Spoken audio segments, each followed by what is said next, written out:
तो फिल्म की शुरुआत फ्यूचर से दिखाई जाती है, जहां अब जमीन पर बड़े बड़े सिंक होल बन गए थे और इनके अंदर फटने वाले वॉल्केनो के बाद इन्हें सिंक होल में से अजीब बड़ी बड़ी क्रिएचर्स निकलने लगे, जो इंसानों पर हमला करके उन्हें मार देती थी। थोड़े ही अरसे में दुनिया की 90% आबादी को इन क्रिएचर्स ने मार डाला, पर इंसानों को इनको मारने का कोई तरीका नहीं मिला, इसलिए इन क्रिएचर्स को रीपर का नाम दिया गया। बचे हुए कुछ इंसानों ने नोटिस किया कि ये क्रिएचर 8000 फीट की बुलंदी पर जाने से डरते हैं। ऐसा क्यों था, वजह तो ये लोग नहीं जानते थे, लेकिन इनसे बचने के लिए अब जितने भी थोड़े बहुत लोग थे वो पहाड़ियों के ऊपर जाकर बसने लगे। जरूरत के बस थोड़े सामान के साथ यहाँ जिंदगी गुजारना काफी मुश्किल हो गई थी। इन्हीं सर्वाइवर्स में था एक बच्चा हंटर भी, जो अपनी कम्युनिटी में सिर्फ एक ही बच्चा था जिसे अब अपनी जिंदगी बोर लगने लगी थी। एक दिन वो अपने ही जैसे और लोगों की मिलने की उम्मीद में पहाड़ी से नीचे चला आता है, जहाँ उन रीपर्स का खतरा था। ढूंढने पर उसे इंसान तो नहीं मिलते, लेकिन एक रीपर उसके पीछे पड़ जाता है। अपनी जान बचाने के लिए हंटर भागा जितना तेजी से वो भाग सकता था, और ठीक वक्त पर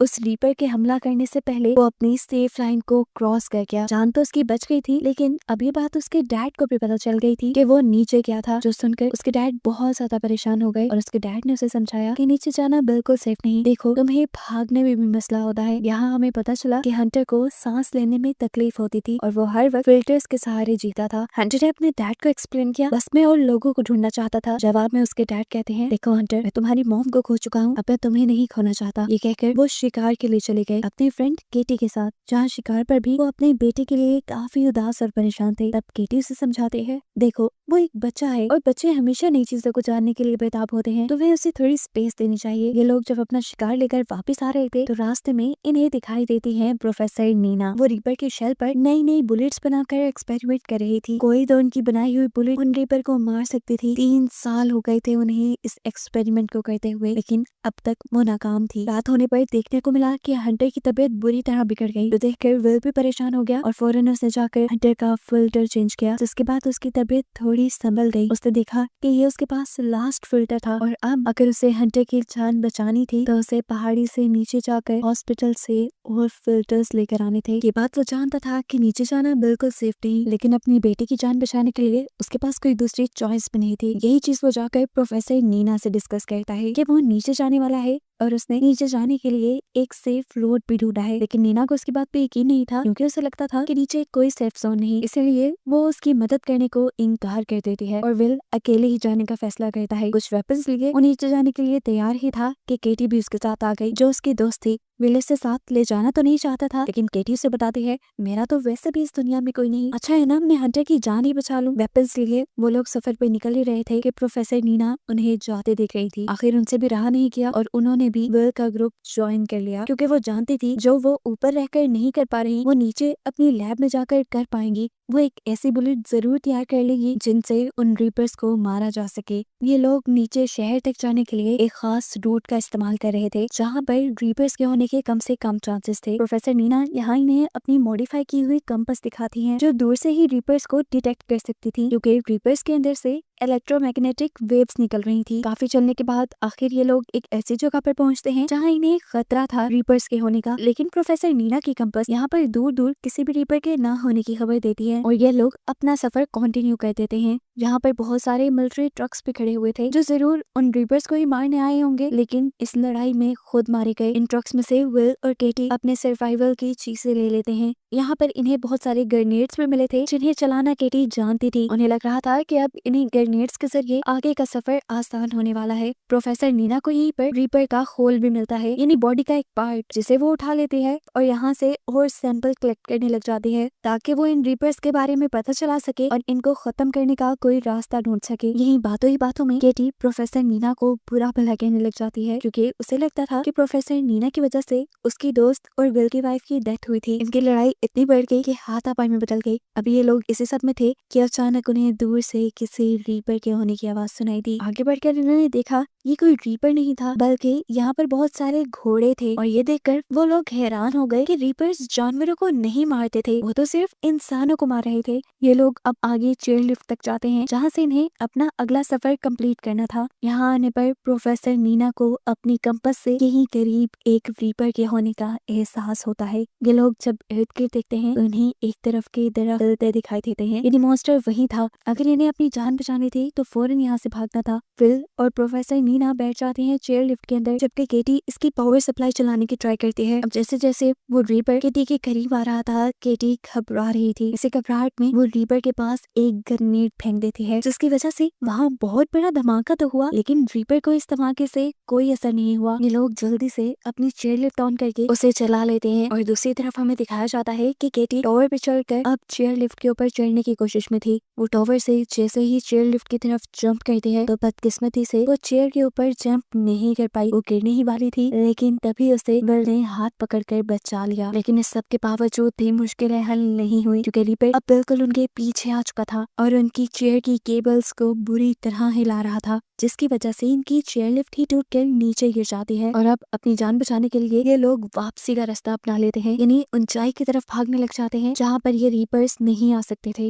वापस आकर ये लोग अपने घरों को नहीं गए, क्योंकि वो काफी दूर था। ये लोग एक रेस्टोरेंट में रुके थे जहाँ पर ये तीनों बातें करने लगते हैं। प्रोफेसर नीना ने बताती हैं कि जब ये मॉन्स्टर्स इस दुनिया के अंदर आए थे, तब आते ही इन्होंने बिना सोए बिना रुके दुनिया के 95% लोगों को मार दिया, ऐसे जैसे ही इंसानों को ही मारने आए हों। लेकिन एक अजीब बात भी थी कि इन्होंने इंसानों को मारकर खाया नहीं, और ना ही इन्होंने इंसानों के अलावा किसी और जानदार को मारा। इसी वजह से वो हमेशा से इसी डाउट में रही थी कि क्या किसी ने इन रीपर्स को सिर्फ इंसानों को खत्म करने के लिए तो नहीं डिजाइन किया, या शायद ये गॉड की तरफ से भेजे गए हों इंसानों को मारने के लिए। यही बातें करते करते केटी और प्रोफेसर नीना सो जाते हैं, जबकि विल को अपनी वाइफ के साथ बिताए कुछ लम्हे याद आने लगे, जिन लम्हों में उसने प्रोफेसर नीना के बारे में भी बात की थी। वो और प्रोफेसर नीना पार्टनर थी, और विल की वाइफ हमेशा से कहा करती थी कि प्रोफेसर नीना ही वो इंसान है जो रीपर्स को मारने के लिए जरूर कोई गैजेट बना सकती है। अगली सुबह हम देखते हैं ये तीनों अपने मिशन पे निकल गए थे। इन्हें अपनी जरूरत का सामान इकट्ठा करने के लिए नीचे शहर की तरफ जाने के लिए बढ़ गए थे। इस टाइम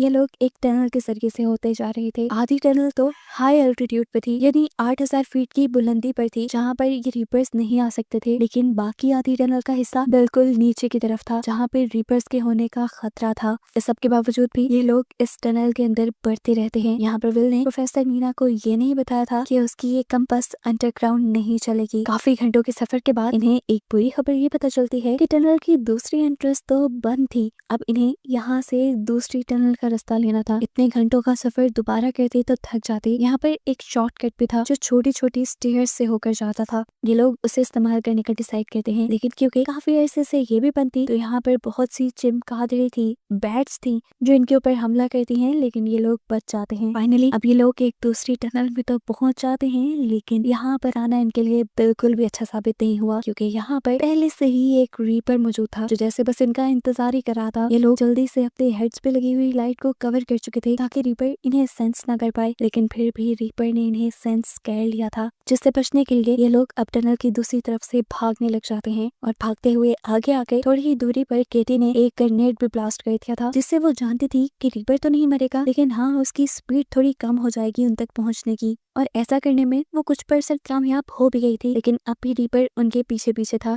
इसमें इतपा पीछे मुड़कर विल भी उनके ऊपर गोलियां चलाकर उन्हें रोकने की कोशिश करता है, लेकिन कोई भी गोली रीपर के ऊपर असर नहीं कर रही थी। किस्मत इनकी अच्छी थी कि इन्हें इसी टनल के अंदर एक छोटा सा और गार मिल गया, जिसके अंदर ये तीनों चले जाते हैं। इसी गार के अंदर रीपर भी अपनी जलती हुई टेल को इनके मुंह के बिल्कुल करीब कर लेता है, जिससे इनके सांस खुश्क हो गए थे। लेकिन विल ने यहाँ पर भी सेहानत दिखाई और माचिस जलाकर दूसरी तरफ फेंक दी, जिससे रीपर रोशनी को दूसरी तरफ देखकर डिस्ट्रैक्ट हो गया। अब ये लोग इसी गार की दूसरी तरफ से रास्ता बनाते हुए यहाँ से बाहर निकलने की कोशिश करते हैं, लेकिन एक और मर्तबा रीपर इसी गार के अंदर अपनी टेल डालकर विल के ऊपर हमला करने की कोशिश करता है, क्योंकि वो पीछे था। लेकिन किसी तरह विल इस हमले से बच गया। केटी सबसे आगे थी। जल्दबाजी में वो एक ऐसी टनल के अंदर चली जाती है जहाँ पर एक और रीपर मौजूद था, और इस मर्तबा रीपर ने उसके ऊपर कोई तरस नहीं खाया और उसे हमला करके मार डाला। हालांकि पीछे से नीना उसे बचाने की कोशिश करती रही, लेकिन सब नाकाम हो गया। आखिरी चॉइस पर बस नीना को वहाँ से बाहर निकलती हुई एक लैडर, एक सीढ़ी दिखाई दी, जिसके ऊपर चढ़कर वो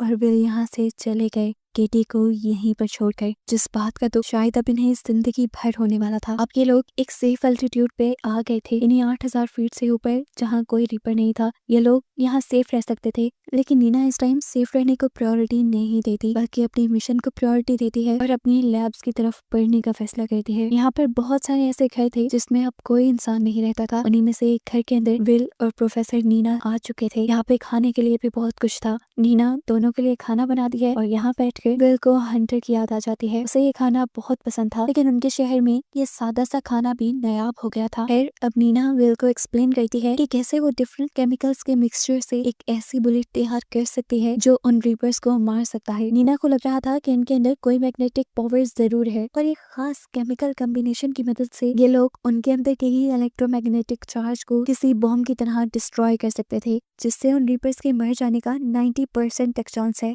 विल को उसकी बातों पे बिल्कुल यकीन नहीं था, और अब विल को तो इस बात पे भी यकीन नहीं आ रहा था कि नीना की फ्रेंड यानी विल की वाइफ वो नीना की इस थ्योरी पे बिलीव करती थी। खैर अगले दिन ये लोग लैब की तरफ बढ़ जाते हैं। पहला स्टॉप यहाँ पर विल ने एक हॉस्पिटल के पास किया था, जहाँ से उसे हंटर की मेडिसिन और फिल्टर्स लेने थे। गन लिए वो आगे बढ़े थे, क्योंकि जानते थे कहीं ना कहीं से इनका सामना रीपर से हो सकता है। लेकिन अभी तक प्रोफेसर नीना की कंपस ने इन्हें किसी भी मॉन्स्टर के यहाँ होने का इशारा नहीं दिया था। फाइनली विल को भी हंटर की मेडिसिन मिल जाती है, जिसका वो स्टॉक अपने बैग में रख लेता है, जितना वो रख सकता था। इसके बाद ये लोग तेजी से यहाँ से भागने ही वाले थे, लेकिन तभी उन्हें एहसास हुआ कि इस हॉस्पिटल के अंदर कोई रीपर छुपा हुआ है, जिसे नीना के कंपस ने डिटेक्ट इसलिए नहीं किया था क्योंकि वो कंपस अब खराब हो चुका था। ये लोग तेजी से उससे बचकर भागने की कोशिश करते हैं, लेकिन वो रीपर वॉल्स तोड़ते हुए इनके ऊपर हमला करने लग जाता है। यहाँ तक कि उसने तो अपने टेंटिकल की मदद से विल को कैद भी कर लिया था। यहाँ पर प्रोफेसर नीना बहुत ही होशियारी से पास पड़े फायर बॉक्स में से एक्स निकालकर उस रीपर की टेल के ऊपर हमला कर देती है,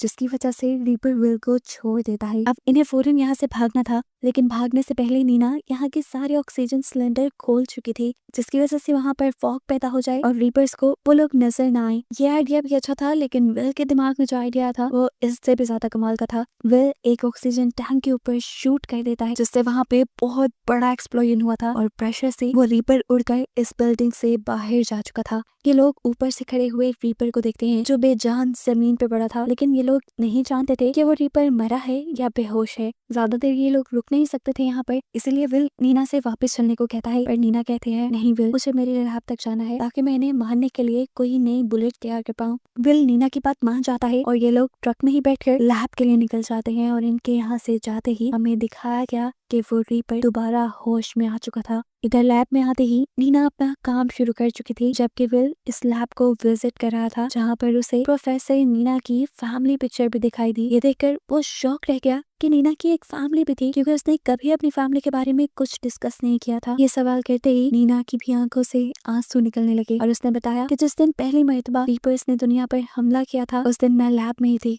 मेरी फैमिली मुझे बुलाती रह गई, लेकिन मैंने लैब में रहने का फैसला किया और मेरी ही वजह से मेरी फैमिली मर गई और आज मैं जिंदा हूँ। ये सुनकर फिल भी काफी इमोशनल हो जाता है। नीना दोबारा बात कंटिन्यू करती है और कहती है बस वो दिन था और आज का दिन मैंने इन रीपर्स से बदला लेने की ठान ली थी, और देख लेना मैं उनसे अपनी फैमिली का बदला जरूर लूंगी। ये बात करने के बाद नीना पीछे मुड़कर एक बुलेट शूट करती है रीपर के स्केल पर, लेकिन स्केल को अभी भी कुछ नहीं होता, जिसका मतलब था कि अभी उसकी बुलेट कंप्लीट नहीं हुई। ये देखकर वो विल से कहती है तुम जाओ अपने बेटे के पास वापस चले जाओ, मैं यहाँ पर तब तक रुकूंगी जब तक मुझे कोई सोल्यूशन ना मिल जाए, जब तक मैं कोई नई बुलेट ना बना लूं। विल भी नीना की बात मानते हुए यहाँ से चला जाता है, क्योंकि हंटर को उसके पास मौजूद मेडिसिन की ज्यादा जरूरत थी, जबकि नीना बुलेट्स बनाने में इतनी ज्यादा बिजी हो जाती है कि उसे एहसास ही नहीं होता कब उसके लैब में एक रीपर आ जाता है। रीपर की आवाज सुनते ही उसने आंखें बंद कर ली और आंखें बंद करते ही उसे ख्याल आया कि उसने कुछ केमिकल कंपोजिशन तो ट्राई ही नहीं किए जो सच में काम कर सकते थे। ये ख्याल आते ही वो जल्दी से केमिकल्स मिक्स करते हुए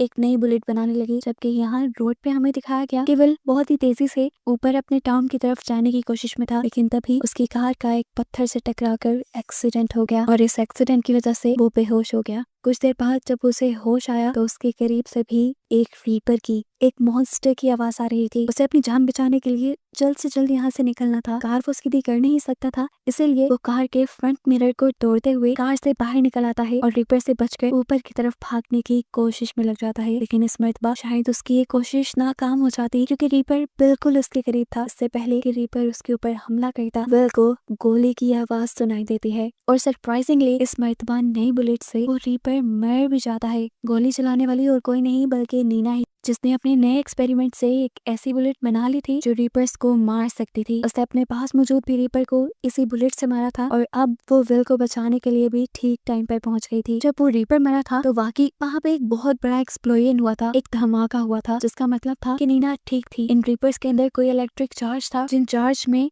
इलेक्ट्रिक कॉम्बिनेशन मिलने की वजह से वो ब्लास्ट हो गए। अब नीना और विल ने जब पास जाकर इस मरे हुए रीपर को देखा तो इन्हें मालूम हुआ कि ये रीपर कोई जानवर नहीं थे, कोई क्रिएचर नहीं थे, बल्कि ये रोबोट मॉन्स्टर्स थे जिन्हें बनाया गया था। जरूर किसी ने इन्हें सिर्फ इंसानों को मारने के लिए ही बनाया था। और ये बात समझते ही ये लोग शॉक हो जाते हैं। विल अभी भी कंफ्यूज था ये जानकर कि आखिर कौन हो सकता है जो इंसानों को मारने के लिए इतने सारे मॉन्स्टर्स को भेजे। नीना जवाब देती है एलियंस, या एलियंस के भेजे गए मॉन्स्टर रोबोट्स हैं। नीना ने विल को ये भी एक्सप्लेन किया कि ये 8,000 फीट की बुलंदी पे इसलिए नहीं आ सकते क्योंकि इनकी प्रोग्रामिंग में कोई गड़बड़ हो गई होगी, जिसकी वजह से हाई अल्टीट्यूड पे ये लोग फंक्शन नहीं कर पाते होंगे। फाइनली नीना अपनी बनाई हुई बुलेट से अपने रास्ते में आने वाले सारे रीपर्स को मारते हुए पहुंच जाती है अपने कैंप तक, जहां आज वो बहुत ज्यादा खुश थी क्योंकि उसने अपने दुश्मनों को मारने के लिए एक रास्ता खोज लिया था। वो यहाँ अपना एक पायरेट फ्लैग रेस करती है, जिससे सभी लोगों को पता चल जाता है कि उन लोगों ने रीपर्स को मारने का कोई तरीका निकाल लिया है।